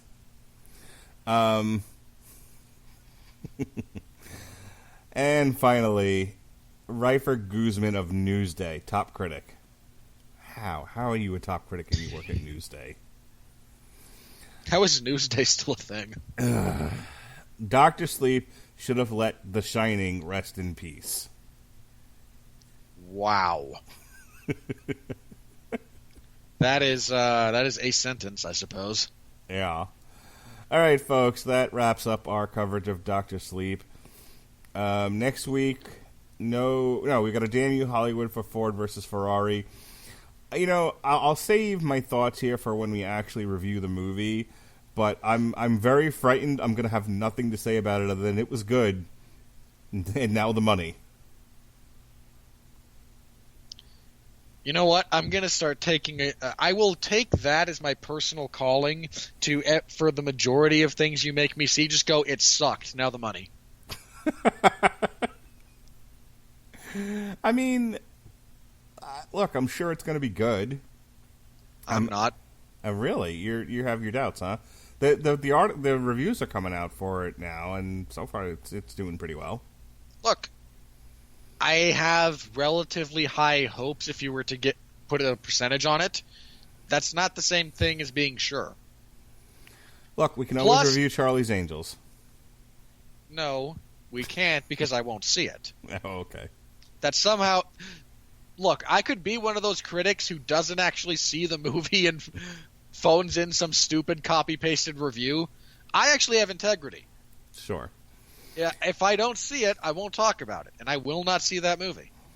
You can check out our reviews for Zombieland 2 and Terminator Dark Fate, or Dark Feminism, whichever you like. They are in the archives. They're at the Mark. Our Dark Fate is Dark Feminism. It will lead to the inevitable destruction of the human race. So we're talking about all Stephen King all the time this week. We've got Stephen King's N, which was a novella that was developed into a comic book. It's not even a novella. It's a short story. Whatever. There's a difference. We've got that up in the archives and a bunch of Patreon extras. Jesse's been cranking out the Patreon extras. I've given up on the Patreon account. But God damn it, Jesse's keeping it alive, so good for him. Tomorrow we've got our review of Rumahoy, Time to Party with Captain Yarface. Hey, what did you think about N? I like to listen to the podcast. Sell me on it. Give me a quick 50 words on that as far as your thoughts. Being a mental health professional, I really enjoyed those elements of the book. I thought you might. It is a really interesting kind of discussion about mental health and what happens when mental health crosses with the actual supernatural and kind of blurring the line between the two. Yeah, we talked about like the unreliable narrator aspect of it, and is what's happening here a supernatural phenomenon or a mental health issue, and you not being too sure one way or the other, and the idea of suicide and all of that. So Jesse and I also talked a lot. We're very personal on that show. I talked about prior to my sleep issues being resolved, I had a long history of like night terrors and other sleep related anxiety issues that were affecting my life. So we talked about a lot of that stuff on the show. It was interesting stuff. We had just a bevy of shows come out yesterday. Stephen King's N on Source Material. Myself and Chris Bailey reviewed AEW Full Gear as a TV party, and then myself and Andrew Graham. How did you feel about Full Gear? I mean, I've seen a bit of your reaction to it, but I mean, it was the best show yet. I really do think there needs to be sort of a dispassionate adult guiding the ship. I think it's a little too much of everyone, of a lot of artistic people wanting to do art and nobody sort of shaping a vision and pushing things forward and doing, and making the hard decisions. It's kind of a lot of people going, I want to do this, and and nobody, and everyone's afraid to say no, and it comes out in the product, and I don't always think that's a good thing. I think they pulled the trigger on the MJF turn too soon. I feel like Jericho and Cody could have gone 2 more pay-per-views. They could, and they told those two told a great story, and Cody has excelled recently at narrative-driven matches. Yeah, no, I thought this was my favorite Young Bucks match yet. And I'm not a huge fan of the Young Bucks, but I thought The Young Bucks don't actually have matches. Well, this one was. That's the point. This one actually has psychology. They don't actually exist. So the Young Bucks and Pride and Powerful, I thought, put on the best match yet. I thought Cody and Jericho was like the highlight of the show. And if I never see another match like the one Mox and Omega put on, it'll be too soon. Mark, have I told you about Combat Zone Wrestling? I've seen it. I've seen the fucking weed whackers and the piranhas and the exploding rings and shit like that. Yuck. And then Andrew Graham and I did an on-trial for 13 hours. It was just me and him, as Sean was not available. So there's that. You know what? I've said this about 13 hours. It's a slightly comprehensible Michael Bay movie. Yeah, well, definitely more. It was not as readable as it could have been, but more readable than Transformers, and definitely a lot less robot nuts. Next week. Oh god, there's also there's two scenes in that movie that are just kind of stupid. Like the firefight and the car chase as they're trying to get back to the stronghold is just bad. But there's some really good stuff too. Sure. Next week we've got The Boys Volume 1. That'll just be Gavin and Jesse. I was not able to make that show because I was too busy doing 50 other podcasts. Next week, as we said, we'll be doing a review of Ford versus Ferrari. The day after that, Dragon Force Extreme Power Metal, and then also myself and Alexis Hannah will be reviewing She-Ra Season 4. And then myself and Jesse will be reviewing the first season of The Boys. The Boys. And on Saturday... It's not that good. And then on Saturday, myself and Robert Winfree, as soon as War Games ends, we're going to jump on the Fox pay-per-view, and we'll bring you coverage of Deontay Wilder versus Luis Ortiz. Ugh. I'm not looking forward to that. Oh, I am. I am. We've got a Survivor Series show coming up that will also encompass War Games coverage. We've got Wu-Tang and American Saga TV party. We've got a Metal Hammer of Doom for Enter the Wu-Tang. We might be doing some boxing. We might not. One never knows what evil lurks in the hearts of men. So, be aware. You can check out our coverage of Canelo versus Kovalev and UFC. I believe it was 245, the BMF Championship of the World. So that's all the stuff we've got going on. Mark, yeah, loosely related to that. You have mentioned in the past that you are occasionally intrigued by the Diaz brothers as personalities. You're going to bring up the Ariel Harwani interview with Nick Diaz? Yeah, I am, because I need a professional opinion on that catastrophe. All right, I will listen to Mumbles McGee mumble his way through yet another interview with Ariel Harwani. Can I just also say, and let me be clear, there's a bunch of people going, Nick's always been like this. When I say that Nick Diaz is mumbling, incoherent, rambling, and sounds like he's drunk, I'm not comparing it to a lucid human being. I'm comparing it to every other Nick Diaz interview. On a scale of 1 to I don't even own a house, I don't know how to buy one, where does this rank? It's a minor miracle he's not on a street corner. Okay, do your plugs. Don't even listen to the whole thing. It's about they give it, I think, 40 to an hour minutes of airtime, and they cut like 40 minutes out of it. Just find a couple of clips. That's all you'll need. And when even Nick Diaz sounds drunk, I don't know that he was. I know he sounded drunk. And now, for a significant portion of the fan base to be, boy, I'd sure love to see a guy who last fought about 10 years ago against Anderson Silva fight Jorge Masvidal. You people are sick. All right, come on. I want to get out of here. All right, you can find me most of the time hosting the 411 Ground and Pound MMA podcast on Sundays. This last Sunday, Jeff Harris and I reviewed the UFC Moscow card, such as it was. We previewed the upcoming UFC Sao Paulo card, such as it is. And talked a little bit about news. Not a lot of news. Relatively short episode this time around, but we talked about some stuff. We broke down the fights. We previewed the fights. The usual. Saturday morning, I was covering UFC Moscow in the MMA Zone of 411mania.com. So you can find my full report of that event. And this coming Saturday, I will be covering UFC Sao Paulo. So tune in, same location. So stop by, say hello if you're interested. I'll be watching Bare Knuckle Fighting Championship 9. Sure. I can't wait. What a time to be alive. There's so many great things in the world. There really are. And then there's bare knuckle fighting. America's fastest growing sport. No, it's not.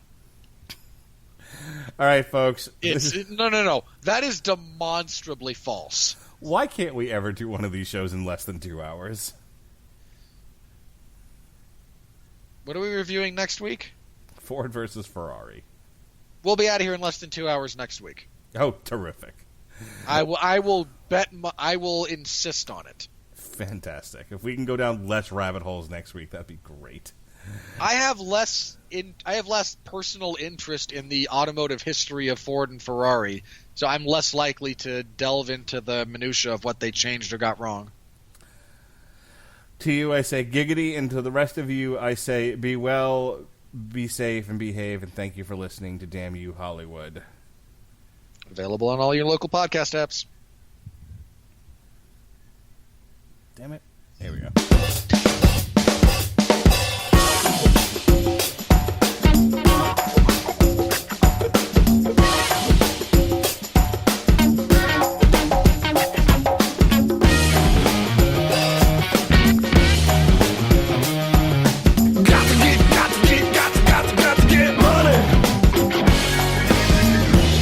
Just in time for Sizzling Sprint Week. Now through Sunday, November 17th, get a free 49-inch LG 4K TV when you lease the LG G8X ThinQ Plus dual screen for just $15 per month. That's right, a free TV. Hurry in, this offer won't last long. Visit your local Sprint store now through November 17th and take advantage of this offer while supplies last. Phone $15 per month after $16.21 per month credit. Apply within 2 bills. Requires 18-month lease, new line activation, and approved credit. If you cancel early, remaining balance due. Excludes tax, TV, and screen. Require online registration. Ships from LG. Not available in store. Subject up to $30 activation fee. Restrictions apply. Celebrate amazing savings at your local Sprint store. Now through Sunday, November 17th, you can pick up the new iPad Gen 7 featuring a 10.2-inch Retina display and smart keyboard on us when you add a new line on a qualifying plan. That's right, get the new iPad on us when you add a new line at Sprint. There's never been a better time to switch. Hurry into your local Sprint store now through Sunday, November 17th to learn more. iPad 7 Gen 32GB, $0 per month after $19.17 monthly credit for 24 months credit. Apply within 2 bills. Requires new line on qualifying plan. If you cancel early, remaining balance due, tax due at sale.